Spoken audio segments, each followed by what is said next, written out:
राधे राधे दोस्तों, मैं रीता अपने यूट्यूब चैनल में आपका स्वागत करती हूँ। तो दोस्तों, आज मैं आपके लिए बहुत प्यारा सा एक लचारी गीत लेके आई हूँ।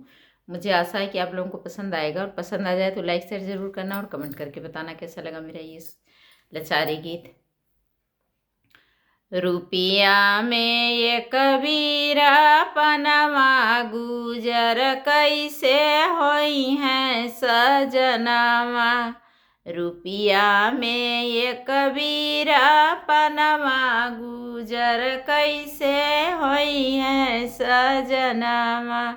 ससुरु भी बिकी गए ससुइया भी बिकी गए, ससुरु भी बिकी गए ससुइया भी बिकी गई।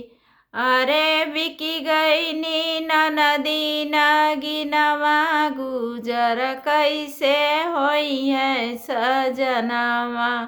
रुपिया में ये कबीरा पनमा गुजर कैसे होई है सजनावा।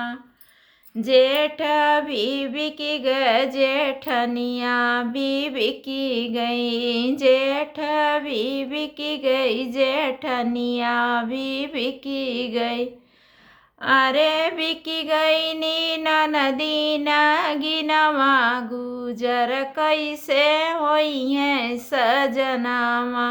रुपिया में ये कबीरा पनमा गुजर कैसे होई है सजनामा।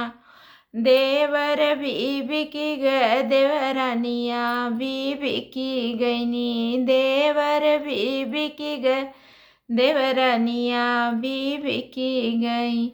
अरे बिकी गई नी नदी नगिनवा गुजर कैसे होई है सजनामा। रुपिया में ये कबीरा पनमा गुजर कैसे होई है सजनामा।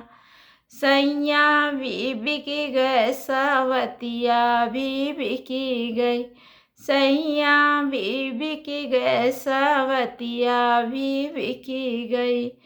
अरे बिकी गई नी नदी नगिनवा गुजर कैसे होई है सजनामा।